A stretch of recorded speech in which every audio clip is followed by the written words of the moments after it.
আসসালামু আলাইকুম ওয়া রাহমাতুল্লাহি ওয়া বারাকাতুহু। আলাদার পক্ষ থেকে ছাদ বাগানে সবাইকে স্বাগতম।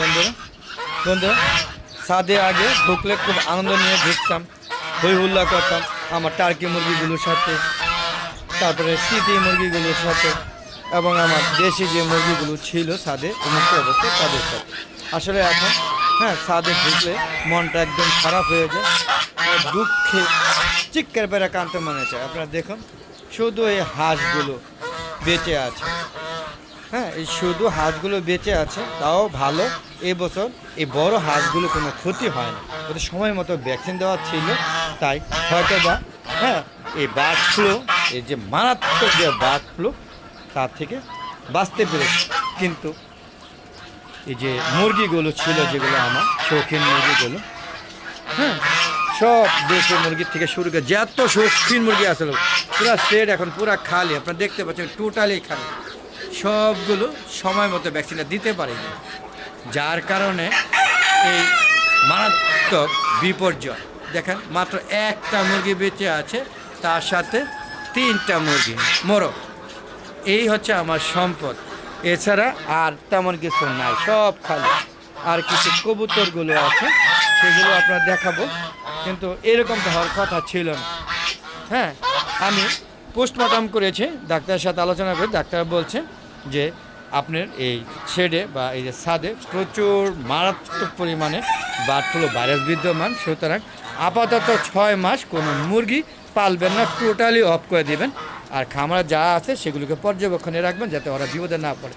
তাই বন্ধুরা, আমি বাধ্য হয়ে যদিও মাত্র 2 দিন বা 3 দিন ধরে শুরু হচ্ছে, কোনো কারণ ছাড়াই একদম মানে কি বলবো, 2টা দিনের মধ্যে আমার পুরো ছাদে যত মুরগি ছিল, এগুলো বলতো কষ্ট লাগে। তিতি মুরগি ছিল 5টা, টার্কি মুরগি ছিল 12টা, তারপরে শৌখিন মুরগি, সিল্কি মুরগি ছিল শৌখিন 28টা, এবারে কলেমের লাইট ব্রাহ্মা ছিল 9টা, তারপরে হচ্ছে জাপানি ব্যান্তাম ছিল 2টা, তারপরে মালয়েশিয়ান সেরামা ছিল 2টা, কাদানাথ ছিল 4টা, তারপরে হচ্ছে গোল্ডেন স্যাব্রেট ছিল 6টা, এবং আরও অন্যান্য যে মুরগি ছিল মিশরি ফার্মি, দেশি মুরগি, এগুলো নাহলে নাই বললাম, সব একটা শেষ, খালি।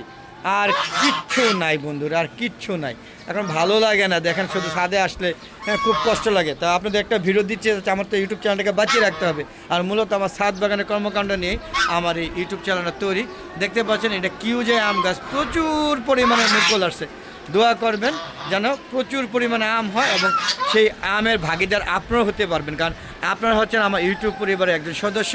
এই সদস্যতে অবশ্যই আমার ছাদ বাগানের কর্মকাণ্ডের সাথে আপনারা জড়িত।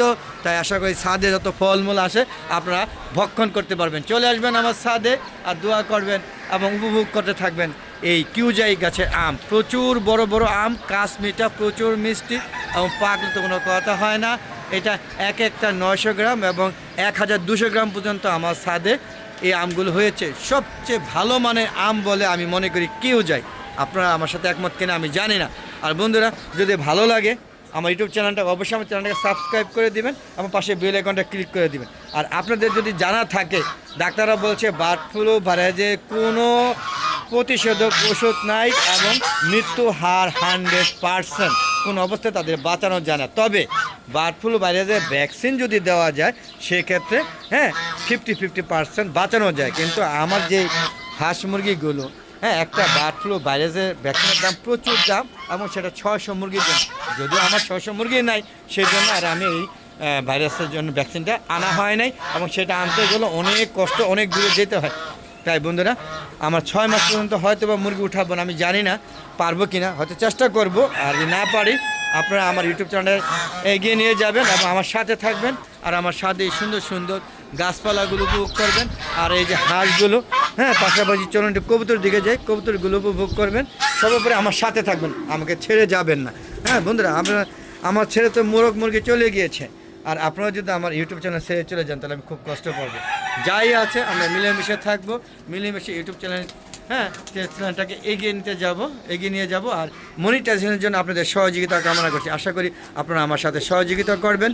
আর বন্ধুরা এই 3টা মুরগি কিন্তু বেঁচে আছে, এখনও খুব ভালোভাবে বেঁচে আছে, কিন্তু ওরা ডিম পেড়ে নিজেরা ডিম খেয়ে ফেলে। এরা এই শেডটাটুকু মানে যতই ভাইরাস লাগুক এটার মধ্যে লাগে না এই বন্ধুরা। আর আশ্চর্যজনক হলো এই মুরগিটা 1টা বছর প্রায় হয়ে গিয়েছে, আর 3টা মাস হলে 1 বছর হয়ে যাবে। সে এই ডিম তা দিতেই আছে, যদিও এখন আর এই ডিমগুলো বাচ্চা ফুটবে না, এগুলো ফালাই দিব, কিন্তু ভাইরাসের কারণে এই মুরগিটাকে বের করছে না, কারণ ভাইরাস খুবই মারাত্মক আকার ধারণ করেছে। তাই আপাতত ভাইরাস মুক্ত হোক, তারপরে মুরগিটা বেঁচে থাকুক। তো বন্ধুরা চলে যাচ্ছি, যাওয়ার আগে এই কবুতর শেড থেকে বেরোর আগে বলবো প্লিজ যারা এখন আমার চ্যানেলকে সাবস্ক্রাইব করেননি তারা আমার চ্যানেলকে সাবস্ক্রাইব করে নেবেন, আমার পাশে বেল আইকনটা ক্লিক করে দেবেন, তাহলে প্রতিদিন নতুন নতুন যে ভিডিওগুলো 4টা পর আপলোড করে থাকি সেগুলো আপনারা ইউটিউব চ্যানেলে উপভোগ করতে পারবেন। আরেকটা বন্ধুরা, যদি আমার একটা ফেসবুক পেজ আছে মিজানি এগ্রো বিডি, বুঝি ফেসবুক পেজটাকে ফলো দিবেন, ফলো দিয়ে লাইক করে শেয়ার করে সবাইকে দেখার সুযোগ করে দেবেন, আমার সম্পূর্ণ ভিডিও দেখে সুন্দর সুন্দর মতামত দিবেন। তো চলুন বন্ধুরা এই কবুতর শেড থেকে বেরিয়ে গিয়ে ভিডিও শেষ করে দিব। বন্ধুরা এই হচ্ছে আমার রাজহাঁস, আর চীনা হাঁসগুলি আপাতত বেঁচে আছে, তাদের নিয়ে আমরা 6টা মাস ইউটিউব চ্যানেলে থাকবো। আপনারা আমার সাথে থাকবেন, আমাকে ছেড়ে যাবেন না, তাহলে আমি খুব কষ্ট পাবো। আর চেষ্টা করব যে ভাইরাস মুক্ত করে আবার নতুন করে নতুন উদ্যমে আবার যেই প্রজাতিগুলো, যে শৌখিন মুরগিগুলো, যেই জাতের মুরগিগুলো আমি হারিয়ে ফেলেছি সেগুলোকে আবার ফিরে আনার সাথে থাকবেন আপনারা। বন্ধুরা ফাইটার মুরগিটাও মারা গিয়েছে জোড়াটা, সেটা তো বলা হয়নি আপনাদের। তো বন্ধুরা এই যে এত বড় ক্ষতি নিয়েও কিন্তু বন্ধুরা বেঁচে আছে শুধু আপনাদের ভালোবাসা। আপনারা আমার সাথে থাকবেন এই আশা ব্যক্ত করে আজকের মধ্যে বিদায় নিচ্ছি। আসসালামু আলাইকুম ওয়া রাহমাতুল্লাহি ওয়া বারাকাতুহু। বন্ধুরা আবার দেখা হবে যা আছে তা নিয়ে, ততক্ষণে আমার হালাদা এগ্রো চ্যানেলের পাশে থাকুন, আর আপনারা সাত বাগানের কর্মকাণ্ডগুলো উপভোগ করতে থাকুন। আর পরিশেষে বলবো আপনারা সুন্দর এরকম একটি আম গাছই লাগান না কেন, প্রাণ ভরে আম খেতে পারবেন। বিদায় বন্ধুরা, সি ইউ এগেইন।